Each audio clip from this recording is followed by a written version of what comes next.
Assalamualaikum warahmatullahi wabarakatuh. Selamat siang dan salam sejahtera untuk kita semua. Perkenalkan, nama saya Nur Aini dari Prodi Hukum Tata Negara kelas L. Di sini saya sebagai perwakilan dari kelompok 7 yang beranggotakan Muhammad Gufran Juniansyah, Nia Wahyuni, Osa Satya Osetata, dan saya sendiri Nur Aini ingin mempresentasikan hasil kerja kelompok kami yang berjudul Politik Islam Era Demokrasi Terpimpin untuk memenuhi tugas mata kuliah Filsafat Politik Islam dengan dosen pengampu Bapak Rudi Santoso, SHI, MHI. Baik, langsung saja yang pertama. A. Demokrasi terpimpin. Menurut Soekarno, demokrasi terpimpin adalah demokrasi kekeluargaan tanpa anarkinya liberalisme, tanpa autokrasinya diktatur. Artinya, demokrasi yang mendasarkan sistem pemerintahannya kepada musyawarah dan mufakat dengan pemimpin satu kekuasaan sentral di tangan sesepuh yang tidak mendiktatori atau tetapi memimpin dan mengayomi. Siapa yang dimaksud Soekarno dalam terma-terma sesepuh dan tetua pada waktu itu tidak lain dari dirinya sendiri sebagai penyambung lidah rakyatnya. Sebagai seorang ayah yang serba bijak dari keluarga besar bangsa Indonesia, secara terselubung konsep-konsep ini ternyata punya jangkauan politik yang cukup jauh. Menurut Ahmad Syafi'i Ma'arif, sebagai ayah yang serba bijak, maka sudah tentu tidak akan berbahaya sekiranya kekuasaan di Republik Indonesia sepenuhnya di tangan Soekarno. B. Perlawanan Masyumi terhadap demokrasi terpimpin.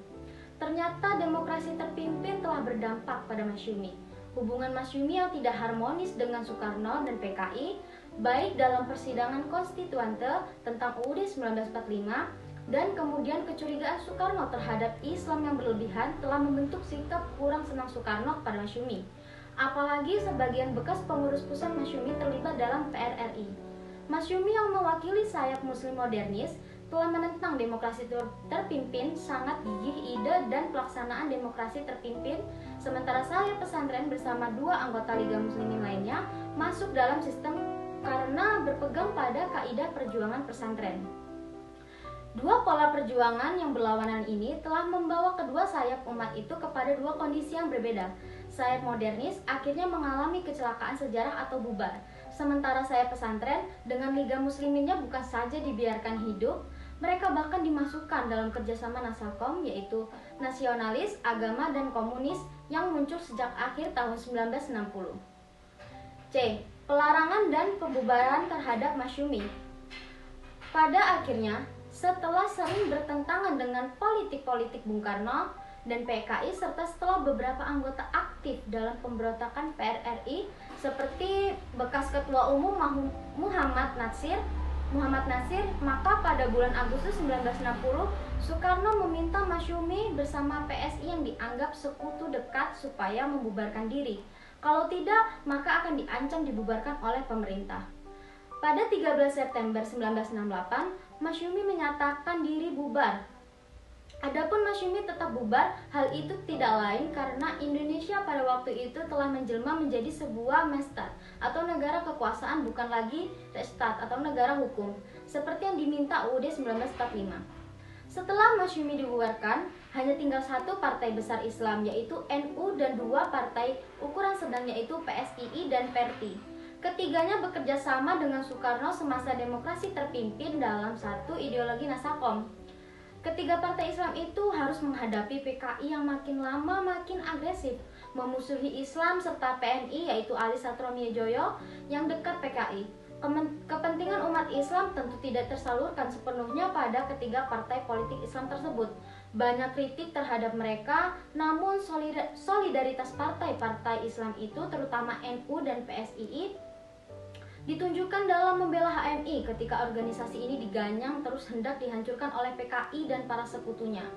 Meskipun tuduhan bahwa Masyumi sebagai partai terlibat dalam pemberontakan tidak disokong oleh satu dokumen otentik, tetapi bagi Soekarno soal ini sebenarnya tidak begitu penting. Sebab yang penting bagi pemimpin besar revolusi ini ialah bahwa si kepala batu Masyumi harus diinyahkan guna melicinkan jalan bagi realisasi sistem politik demokrasi terpimpinnya. Inilah sebenarnya logika revolusi di belakang keputusan Presiden nomor 200-600 itu.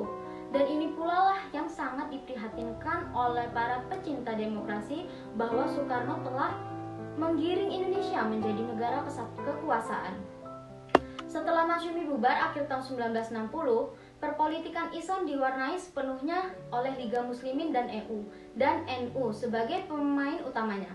Menghadapi peristiwa-peristiwa sejarah sesudah tahun 1960 seperti pengangkatan Soekarno sebagai presiden seumur hidup oleh MPRS pada Mei 1963, Indonesia keluar dari PBB pada 1965, pihak Islam tampaknya tinggal mencari dalil-dalil agama untuk membenarkan dalil-dalil itu, dan dalil-dalil itu selalu ada. Kebencian demikian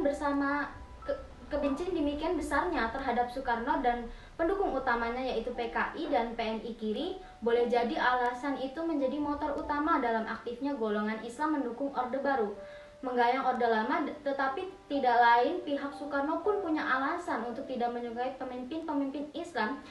Salah satunya karena mereka menentang politiknya, karena adanya usaha-usaha pemberontakan, termasuk percobaan pembunuhan terhadap dirinya yang seringkali dikaitkan berasal dari golongan Islam. Dari pemaparan tersebut, bisa kita simpulkan bahwa Islam sebagai agama yang sempurna dan menyeluruh sudah sepatutnya memiliki peran utama dalam kehidupan politik sebuah negara. Untuk menuju daerah integrasi kehidupan masyarakat, negara dan Islam diperlukan ijtihad yang akan memberikan pedoman bagi anggota parlemen atau politisi dalam menjelaskan hujahnya dalam berpolitik. Dan interaksi umat Islam yang hidup dalam alam modern ini dengan politik akan memberikan pengalaman dan tantangan baru menuju masyarakat yang adil dan makmur. Berpolitik yang bersih dan sehat akan menambah kepercayaan masyarakat, khususnya Indonesia, bahwa memang Islam mengatur seluruh aspek mulai ekonomi, sosial, militer, budaya, sampai dengan politik. Baik, itu tadi pemaparan materi dari saya sebagai perwakilan dari kelompok 7. Semoga apa yang saya sampaikan bermanfaat untuk kita semua, dan apabila ada salah kata saya mohon maaf. Sekian dari saya akhiri. Wassalamualaikum warahmatullahi wabarakatuh.